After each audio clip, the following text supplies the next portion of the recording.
পরের প্রশ্নটা লেখো, ত্রিভুজ এবিসি এর এডি মধ্যমা। ত্রিভুজ এবিসি এর এডি মধ্যমা।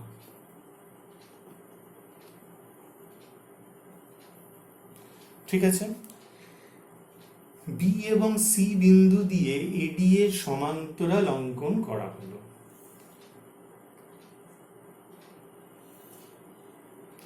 এই দুটো সমান্তরাল অঙ্কন করা হলো।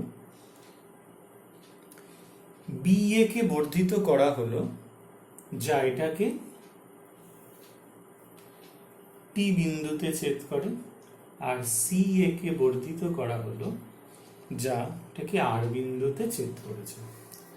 প্রমাণ করতে হবে 1/AD is equal to 1/RB plus 1/TC।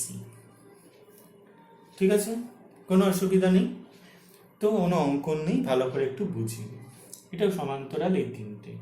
এবার দেখো আর বিসি ত্রিভুজ, আর বিসি ত্রিভুজের কি পাচ্ছি?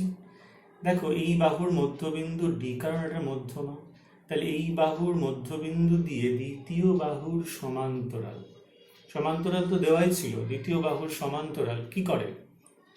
তৃতীয় বাহুকে সমদ্বিখণ্ডিত করে, আর এই টুকরোটা কত হয়? তৃতীয় বাহুর অর্ধেক হয়। তাহলে এডি ইজ ইকুয়াল টু বলতে পারবো হাফ অফ আর বি। ঠিক আছে, প্রায় বুঝতে পেরে গেছো? ত্রিভুজের কোনো বাহুর মধ্যবিন্দু দিয়ে অঙ্কিত, ত্রিভুজের কোনো বাহুর মধ্যবিন্দু দিয়ে অঙ্কিত দ্বিতীয় বাহুর সমান্তরাল সরল রেখাংশ তৃতীয় বাহুকে সমদ্বিখণ্ডিত করে। আমাদের সমদ্বিখণ্ডিত যাওয়াটা দরকার নেই। আর এই সমান্তরাল সরল রেখার খণ্ডিতাংশ কি হবে? এই দ্বিতীয় বাহুর অর্ধেক হয়ে যাবে। আবার ত্রিভুজ এখান থেকে বিসিটি নিচ্ছি, বিসিটি এর আমরা কি পারবো? দেখো এই বাহুর মধ্যবিন্দু ডি, আর এই মধ্যবিন্দু দিয়ে দ্বিতীয় বাহুর সমান্তরাল আঁকা হয়েছে, তাহলে সেটাও বিটিকে সমদ্বিখণ্ডিত করবে। তাহলে কত হবে? আর কি হবে? এডি ইজ ইকুয়াল টু কি হবে? এই তৃতীয় বাহুর অর্ধেক হবে, হাফ টিসি হয়ে যাবে। ঠিক আছে, তো এবার আমরা কি করি? এই দুটোকে যদি 2AD করে দিই, তাহলে 2AD কত? আরবি, আর এটা 2AD কত? টিসি। এখন আমরা 1/RB প্লাস 1/TC করছি। 1/RB ও 1/TC মানে হচ্ছে 2AD প্লাস 1/2AD। তাহলে কত হবে? 2/2AD, তাহলে 1/AD হলো প্রমাণ। সবাই বুঝতে পেরেছো ঠিকঠাক? নেক্সট, এবার একটি প্রশ্ন লেখো। বলছে, প্রশ্নটা বলছে ত্রিভুজ এবিসি এর, ত্রিভুজ এবিসি এর ছবিটা আঁকি আগে আস্তে আস্তে, সোজা প্রমাণ ভালো করে একটু দেখে নিই। ত্রিভুজ এবিসি এর এবি এবং এসি বাহুর উপর ডি এবং ই দুটো বিন্দু অবস্থিত, যাতে এখানে ডি অবস্থিত, এখানে ই অবস্থিত, যাতে এডি ইজ ইকুয়াল টু হয়ে যায় 1/4 এবি, আর এই ই ইজ ইকুয়াল টু হয়ে যায় 1/4 এসি। এইটা দেওয়া হয়েছে। তাহলে প্রমাণ করতে বলেছে আমাদের প্রামাণ্য, এই যে ডি টুকরোটা সমান্তরাল বিসি, এবং বলেছে ডি টুকরোটা 1/4 বিসি হয়ে যাবে। বুঝতে পেরেছ? এই এডি টুকরোটা, এই পুরো টুকরোটার 1/4, আর এই টুকরোটা পুরো টুকরোটার 1/4। আমাদের অঙ্কন হচ্ছে এর মধ্যবিন্দু এক্স নিয়ে নিচ্ছি, এর মধ্যবিন্দু ওয়াই। কার মধ্যবিন্দু? এবি এর মধ্যবিন্দু এক্স নিচ্ছি, আর এবি এর মধ্যবিন্দু, এসি এর মধ্যবিন্দু ওয়াই নিচ্ছি, যুক্ত করে দিচ্ছি। তাহলে দেখো এইটা হচ্ছে 2x, এর ভালো করে বুঝিয়ে দিই। মনে করো 2x 2a, তাহলে এইটাও 2a। এটা যদি 2a হয়, এটা যদি 2a হয়, আর তাহলে এটা 4a পুরোটা, তাহলে এই টুকরোটা কত হবে? a হবে। তাহলে কারণ কি বলেছে? এডি বলেছে 1/4 এবি, তাহলে 1/4 কত, এটা 2a প্লাস 2a 4a, তাহলে ইজ ইকুয়াল টু এ, তাহলে এই টুকরোটা হচ্ছে এ, তাহলে এটা যদি 2a হয় এই টুকরোটাও তাহলে এ।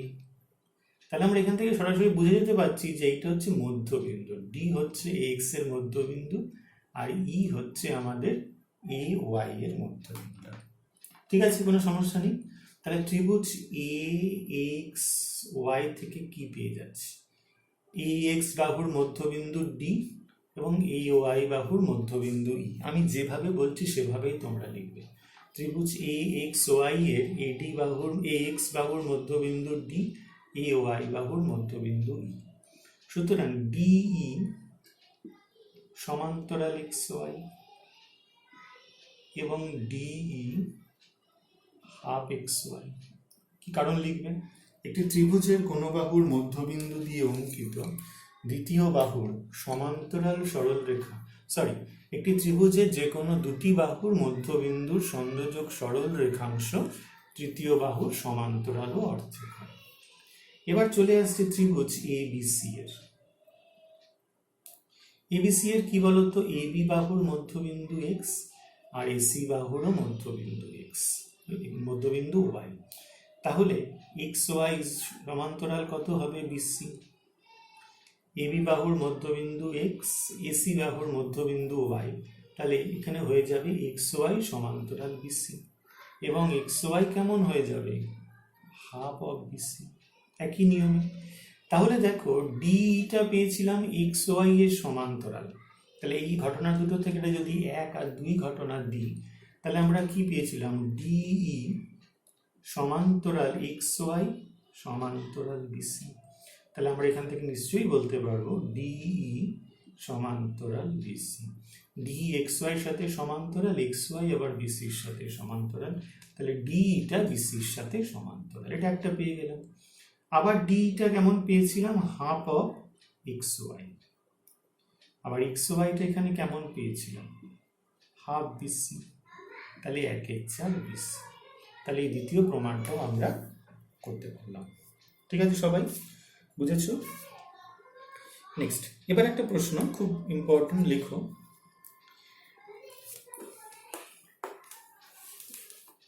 এবি একটি সরল রেখাংশ,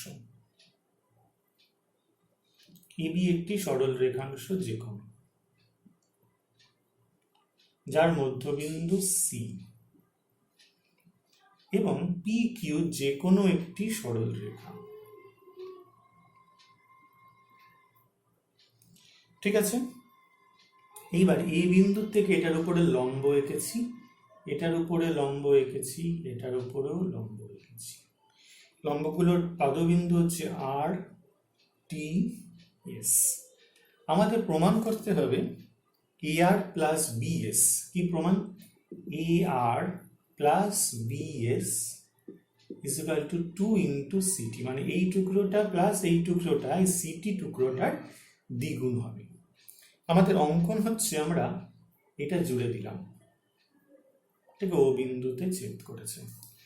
প্রথমে দেখো এই তিনটেই লম্ব, প্রত্যেকটা পি কিউ এর উপরে লম্ব, তাহলে এই তিনটে লাইন কিরকম হয়ে যাবে, সমান্তরাল হবে। ঠিক আছে, আমরা এখানে কি লিখবো, angle A R Q is equal to angle C T Q is equal to angle B S Q. প্রত্যেকটি অনুরূপ কোণ তো, সমান প্রত্যেকটা 90 ডিগ্রি। তাহলে এই জন্য আমরা এখান থেকে বলতে পারবো এ আর সমান্তরাল সিটি সমান্তরাল বিএস। বেশ, এইবার আমরা এই ত্রিভুজটা নিচ্ছি, এ বি এস ত্রিভুজ। ত্রিভুজ এবিসি এর আমরা কি পাচ্ছি বলতো, এবি বাহুর মধ্যবিন্দু,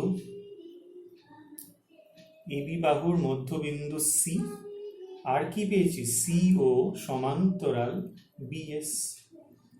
সিটি সমান্তরাল বিএস তো, তাহলে সে একই রকম ভাবে তাহলে সিও সমান্তরাল বিএস হবে, তাহলে সি কমা ও কমা টি সমরেখা হবে। তাহলে কি হবে, এ এস বাহুর মধ্যবিন্দু ও হয়ে যাবে, সুতরাং এ এস বাহুর মধ্যবিন্দু ও, এবং কি হবে, সিওটা কত হবে, হাফ অফ বিএস হবে, 1 নম্বর। নেক্সট, এবার চলে আসি আমরা এ আর এস ত্রিভুজের। এই ত্রিভুজ থেকে কি পেয়েছি দেখো, এএস বাহুর মধ্যবিন্দু ও পেয়েছি, এএস বাহুর মধ্যবিন্দু ও। আর কি পেয়েছি, আর দেখো এইটার সঙ্গে এটা সমান্তরাল দেওয়া ছিল, তাহলে ওটি সমান্তরাল এই আর। তাহলে এই ত্রিভুজের কোনো বাহুর মধ্যবিন্দু, এই বাহুর মধ্যবিন্দু দিয়ে দ্বিতীয় বাহুর সমান্তরাল তৃতীয় বাহু আর এস কে সমদ্বিখণ্ডিত করবে, তাহলে R T is equal to T S হবে। ঠিক আছে, তাহলে এটা আমাদের জানতে চাইনি, আমাদের এটা নিচ্ছি না। আর কি হবে, ওটি ইজ ইকুয়াল টু কত হয়ে যাবে, হাফ অফ এ আর হয়ে যাবে। এটা 2 নম্বর। এবার চলে আসি এ আর প্লাস বিএস। এ আর মানে কত, এখান থেকে 2 ওটি, আর বিএস মানে কত 2 সিও। 2 কমন নিলে কত হবে, ওটি প্লাস সিও। ওটি প্লাস সিও কত, সিটি, তাহলে 2 ইন্টু সিটি। বুঝতে পেরেছি সবাই? এটা কিন্তু ভীষণ একটা ইম্পর্টেন্ট প্রমাণ ছিল আমাদের, আমরা একটু মোটামুটি বুঝে ফেললাম। এবার আরেকটা প্রশ্ন আমাদের যেটা খুবই পরীক্ষায় দেয়, সেটাও আমরা একটু জেনে নিই। দেখো, পি কিউ আর এস চতুর্ভুজ, ছবিটা কিন্তু একটুখানি ভালোভাবে আঁকবে, তাহলে কিন্তু এটা করা খুব মুশকিল, এই প্রমাণটা করা। পি কিউ আর এস একটা চতুর্ভুজ, যার পি কিউ আর এস একটি চতুর্ভুজ যার পি কিউ আর এস এর মধ্যবিন্দু এ এবং সি, এর মধ্যবিন্দু এ, এর মধ্যবিন্দু সি। ঠিক আছে, আর কি আছে, পি আর কর্ণ, মধ্যবিন্দু বি, পি আর যে কর্ণটা আছে এর মধ্যবিন্দু বি, আর আরেকটা যে কর্ণ আছে কিউ এস, এর মধ্যবিন্দু হচ্ছে আমাদের ধরো ডি। ঠিক আছে, আমাদের প্রমাণ করতে হবে A B C D, A B C D এই চতুর্ভুজটি একটি সমান্তরিক, এ বি সি ডি এই চতুর্ভুজটি একটি সমান্তরিক। খুব ভালো করে একটু বুঝে নিই।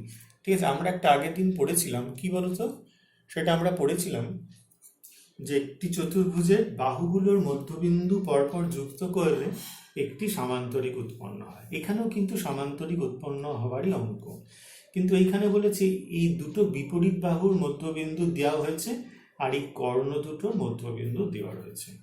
প্রথমে আমরা একটা কাজ করি, ত্রিভুজ পি কিউ আর নিয়ে নিচ্ছি, পুরোটা লিখব না। এই ত্রিভুজ থেকে আমরা কি পাই দেখে নাও তো, পি কিউর বাহুর মধ্যবিন্দু এ, পি কিউ এর মধ্যবিন্দু এ, আর কি দেখো পি আর, পি আর এর মধ্যবিন্দু বি। তাহলে কি হবে, এ বি সমান্তরাল কি হবে বলতে পারবে, এ বি কোন ত্রিভুজটা ভালো করে বোঝেন, এই যে ত্রিভুজটা, এই ত্রিভুজটা থেকে কি পেলাম, এটা সমান্তরাল এটা হবে, তাহলে এ বি সমান্তরাল কিউ আর, আর এখান থেকে পাবো A B is equal to half of Q R. ঠিক আছে, এইবার নেক্সট আরেকটা ত্রিভুজ আমাদের দরকার, সেটা কোন ত্রিভুজ দেখে নিচ্ছি, সেটা হচ্ছে আমাদের, দেখো ভালো করে, এই ত্রিভুজটা হচ্ছে, এটার সঙ্গে এটা সমান্তরাল পেয়ে গেলাম। এবার আমরা চলে আসছি এই ত্রিভুজটার ক্ষেত্রে, ত্রিভুজ কিউ আর এস। ঠিক আছে, এই কিউ আর এস এর ক্ষেত্রে খেয়াল করো, এই কিউ এস এর মধ্যবিন্দু, কিউ এস এর মধ্যবিন্দু ডি, আর আর এস, আর এস এর মধ্যবিন্দু সি। দেখে নাও ঠিক করে, এই যে ত্রিভুজটা Q D is equal to DS, তো এখানে ভালো করে বোঝো, Q D is equal to DS, ডিটা হচ্ছে কিউ এস এর মধ্যবিন্দু ছিল, আর আর এস এর মধ্যবিন্দু সি। তাহলে এই দুটো সংযোজক সরল রেখাংশ কত হবে, এইটারও সমান্তরাল হবে, তাহলে এইটা সমান্তরাল হচ্ছে কিউ আর, তাহলে ডিসি, ডিসি সমান্তরাল কিউ আর, আর DC is equal to half of Q R. এটা 1 নম্বর, এটা 2 নম্বর পেলাম আমরা। তাহলে এখান থেকে 1 আর 2 থেকে কি পেয়েছি, এ বিটা সমান্তরাল কিউ আর, দেখে নিচ্ছি, এ বি সমান্তরাল কিউ আর পেয়েছি, আর ডিসিটাও সমান্তরাল কিউআর পেয়েছি, তাহলে সমান্তরাল ডিসি। তাহলে এখান থেকে আমরা বলতে পারি এবি সমান্তরাল ডিসি, এবি আর ডিসি সমান্তরাল। আবার কি পেয়েছিলাম, এবি হাফ অফ কিউআর, আবার ডিসিও তো হাফ অফ কিউআর। তাহলে এখান থেকে আমরা বলতে পারবো এবির সঙ্গে আবার ডিসি সমান। তাহলে দেখো এটা 4 নম্বর। তাহলে এই যে চতুর্ভুজ এবিসিডি, এর এবি বাহু ডিসি বাহুর সাথে সমান্তরাল, আর এবি বাহু ডিসি বাহুর সঙ্গে সমান। তাহলে এই দুটি, এই চতুর্ভুজটার একজোড়া বিপরীত বাহু সমান এবং সমান্তরাল, একজোড়া বিপরীত বাহু সমান এবং সমান্তরাল। তাহলে আমরা জানি একটি চতুর্ভুজের একজোড়া বিপরীত বাহু সমান এবং সমান্তরাল হলে সেই চতুর্ভুজটি একটি সামান্তরিক। তাহলে আমরা বলতে পারবো এ বি সি ডি চতুর্ভুজটি একটি সামান্তরিক। ঠিক আছে।